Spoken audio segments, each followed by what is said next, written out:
UNO Universal Nations Mobile Organization for all races of astro, geo, hydro, animals, plants, minerals, things and celestials welfare. ఎంసోలో భాగంగా సృష్ట్యాదిగా విద్య, వైద్య, న్యాయ, రక్షణ, పరిశ్రమ, వలస, వివాహ ఇవన్నీ ఎన్ని శాఖలు ప్రస్తుతం ఉన్నాయో అన్ని శాఖలు కూడా సృష్ట్యాదిగానే కొనసాగుతూ ఉన్నాయి.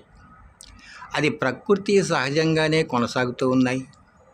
అది ప్రకృతిలో ఉండేటువంటి ఉన్నదే వివర్తమై ఉన్నది.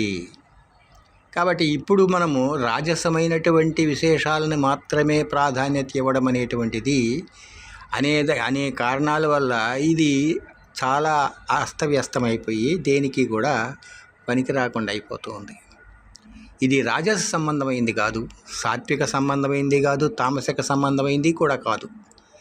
ఈ సామర్థ్యాలు అనేటువంటివి అవి సృష్ట్యాదిగా ఒక్కొక్క ప్రాణిలో ఒక్కొక్క విధంగా అవి వివర్తమయ్యి విశేషమయ్యి అవి ప్రకటితమవుతూ ఉంటాయి.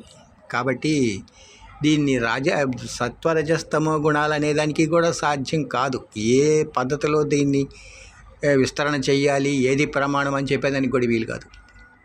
ఈ సత్వం అన్నప్పుడు ఏం చెప్తాం, ఏది సత్వం అంటాము, సత్వము అనగా ఏమిటి నిర్వచనం, రాజసం అంటే నిర్వచనం ఏమిటి, తామసం అంటే నిర్వచనం ఏమిటి అనే కాడనే మనం అభిప్రాయ భేదాలు భిన్న భిన్నాలుగా ఉంటున్నాయి.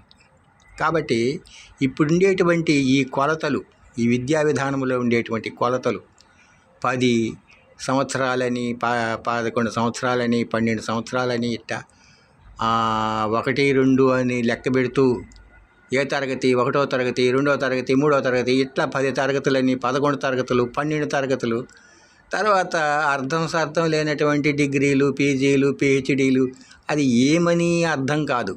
అవి చెప్పినప్పుడు ఏం తెలుసుకొని ఉన్నాడు, ఏ భాషా విషయం తెలీదు, ఏ భాష అనేది తెలీదు, ఏ సబ్జెక్ట్లో బాగా సామర్థ్యం ఉందనేది తెలీదు, ఏ శాఖ అనేది తెలీదు, ఏది కార్యరూపంలో సమాజానికి వినియోగపడతాడు అనేటువంటిది తెలియదు, స్వయంగా స్వతంత్ర ప్రతిపత్తి సర్వతంత్ర స్వతంత్ర జీవనము చేస్తున్నాడా లేదా అనేది తెలియదు. కాబట్టి ఈ యొక్క నడవడిక తెలియదు, కాండక్ట్ అండ్ క్యారెక్టర్ అనేటువంటి విషయాలు కూడా తెలియదు. ఇవన్నీ తెలియకుండా ఏదో ఒక పేపర్ మీద, ఒక కాగితం ముక్క మీద వీని యొక్క అర్హత ఇది అని ప్రకటించేసి సమాజానికి వదలడం అనేటువంటిది ఎంతవరకు సామర్థ్యంతో కూడింది అని చెప్పేసి మనం సర్వే చేసినప్పుడు ఈ యొక్క అసంబద్ధమైనటువంటి ఈ విశేషాల కారణంగానే ప్రపంచంలో ఉండేటువంటి మానవ జాతి అంతా కూడా నానా సమస్యాత్మకమయ్యి ఇవి తీవ్రవాదానికి, ఉగ్రవాదానికి, నిరసనలు, సమ్మెలు ఇవన్నీ అన్నీ వస్తున్నాయంటే నానా సమస్యలన్నిటికీ కారణం అదే. ఇప్పుడు విసర్జనము అనేటువంటిది ఉంది. విసర్జనం అంటే ఘనద్రవ వాయువులు ఉన్నాయనుకో. ఇప్పుడు ఘనం అన్నప్పుడు మలమూత్ర శ్వాసలు. ఘనద్రవ వాయువులు అంటే ఏం చెప్తాం ఇక్కడ, మలమూత్ర శ్వాసలు అన్నారనుకోండి. ఇవి మనం తీసుకుంటున్నాము ప్రతినిత్యము. ఒక్కొక్క ప్రాణిలో ఒక్కొక్క విధంగా ఉంది. ప్రతినిత్యం తీసుకునేవి కొన్ని ఉంటాయి, కొన్ని వారాలతో కూడా తీసుకునేటువంటివి ఉంటాయి, కొన్ని నెలల తరబడి వ్యవధిలో విరామంతో తీసుకునేటువంటివి, కొన్ని తన శరీరం ఎంత బరువు ఉందో అంతా తీసుకునేటువంటిది. ఈ రకంగా ఆహార విషయంలో, విహార నిద్ర మిథునముల విషయంలో ఈ యొక్క భిన్నత్వం అనేటువంటి సర్వప్రాణులు నానా విధాలుగా ఉన్నాయి. ఈ విసర్జనం అనేటువంటిది ప్రతి ఒక్కటి తీసుకోవడం మళ్ళీ విసర్జించడం అనేది ఏ విధంగా జరుగుతుందో ఈ ఆలోచనలు కూడా అవి ప్రకృతి నుంచి, పరిసరాల నుంచి, అంతరిక్షం నుంచి ఈ వస్తూ ఉంటాయి, మళ్ళా పోతూ ఉంటాయి ఈ ఆలోచనలు.